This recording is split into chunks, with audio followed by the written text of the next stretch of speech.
How to talk in English. Once upon a time, there was a young man named John. John lived in a small town where everyone spoke their own language. John always dreamed of traveling the world. He wanted to visit other countries, meet new people, and make friends from different places. But there was one problem. John did not know how to talk in English. English was the language that people from different countries used to communicate. Without it, John knew his dream would be hard to reach. One day, John decided to change his life. He told himself, "I'm going to learn how to talk in English." At first, he felt nervous. He didn't know where to start. He asked his friends and family, "How do I learn to talk in English?" But no one around him spoke English either. Then, one morning, John went to the town library. There, he found a small book called Beginner's Guide to Speaking English. He sat down and started reading. The book said, "Learning English takes time, but you can start with simple steps. First, learn basic words like hello, thank you, and goodbye. Then, practice every day." John decided to follow the advice in the book. He began learning a few words every day. He learned how to say hello to greet people, thank you to show his gratitude, and goodbye when it was time to leave.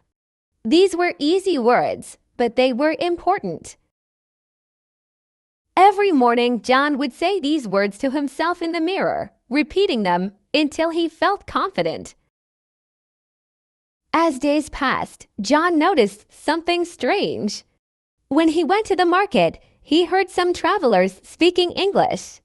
He heard them say hello to the shopkeeper and thank you when they paid for their goods. John felt a little proud because now he could understand these words. He wasn't fluent yet, but it was a start. But speaking English was more than just learning words. John realized he needed to learn how to put these words into sentences.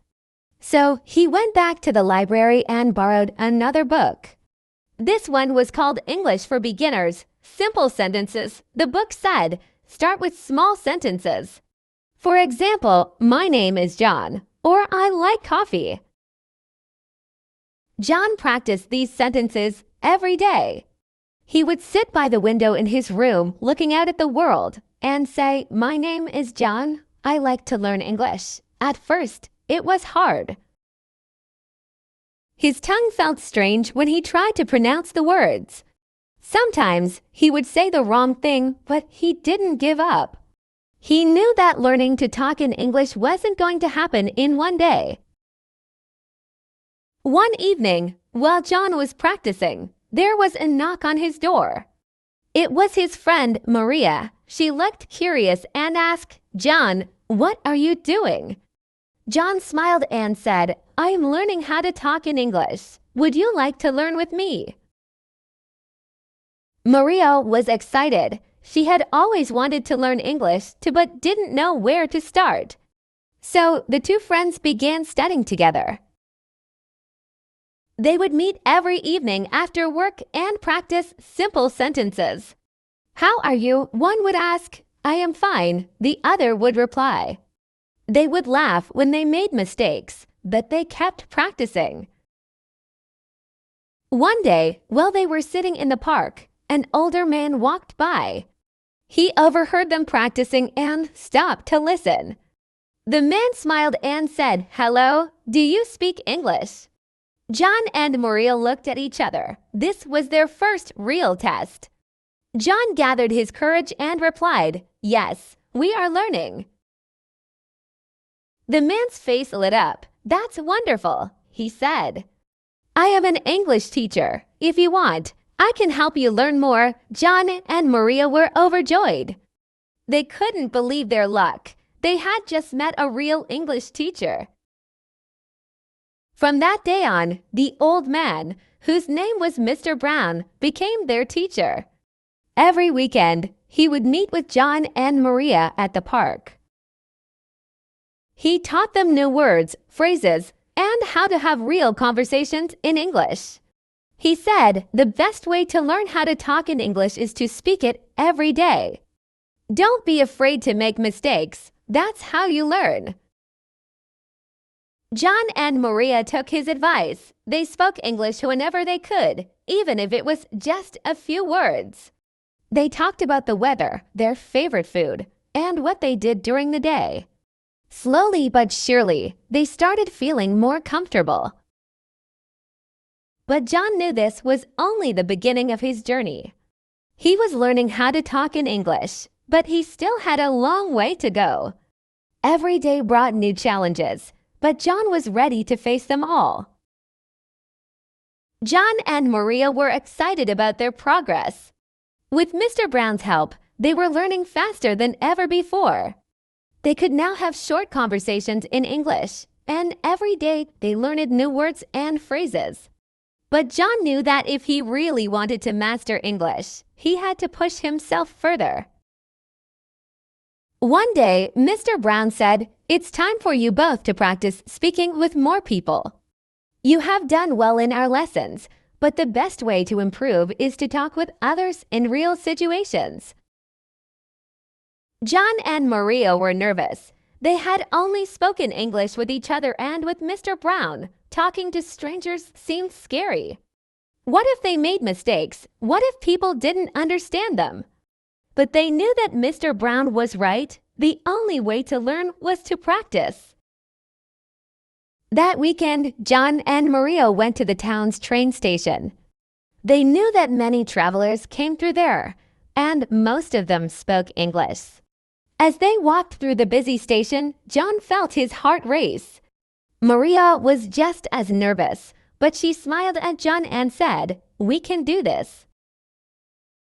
They saw a group of tourists looking at a map. John took a deep breath and approached them. "Hello," he said slowly. "Do you need help?" One of the tourists smiled and replied, "Yes, we are trying to find the museum." John quickly thought about what to say. The museum is near the park. "You can walk there in 10 minutes, he said. The tourists thanked him, and John smiled. It was a short conversation, but it felt like a big victory. Maria also gathered her courage. She saw a woman sitting on a bench, looking at her phone. "Excuse me," Maria said, "do you know where the coffee shop is?" The woman smiled and said, "Yes, it's just around the corner." Maria thanked her and walked back to John. "We did it," she said, feeling proud. From that day, John and Maria practiced speaking English with travelers whenever they had the chance. They realized that the more they spoke, the easier it became. They learned new ways to express themselves and even began understanding the different accents of people from other countries. But there was still one challenge that John had to face. He wanted to talk to people online through video calls. Many of his friends had told him that speaking with people from different countries online would help him improve even faster. However, John was shy. He wasn't sure if he was ready to speak to strangers on the internet. One evening, while sitting at his desk, John decided to be brave. He signed up for an online English-speaking group. People from all over the world would join this group to practice speaking English together. John joined a video call, and his heart started beating fast when he saw the faces of people from different countries on his screen. "Hello, everyone," said a man from Australia. "Let's introduce ourselves. Who wants to go first?" John hesitated, but then he raised his hand. "I will go first," he said. "My name is John, and I am from a small town. I am learning how to talk in English." The group smiled, and the man from Australia said, "Nice to meet you, John. You are doing great." As the conversation continued, John realized that everyone in the group was there to learn just like him. Some people spoke English very well, while others were still learning. No one laughed at mistakes. Instead, they helped each other. By the end of the call, John felt more confident than ever. Meanwhile, Maria had her own breakthrough. She got a job at a local cafe that was popular with tourists. Every day, she had to speak English with customers. At first, it was difficult, but as the days passed, she became more comfortable.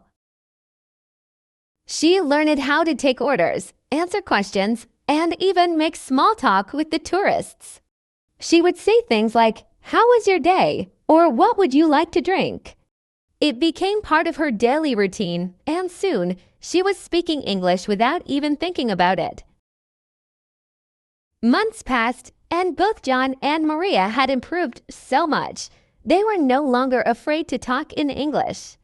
They had learned that speaking a new language wasn't about being perfect, it was about being brave, trying, and learning from mistakes.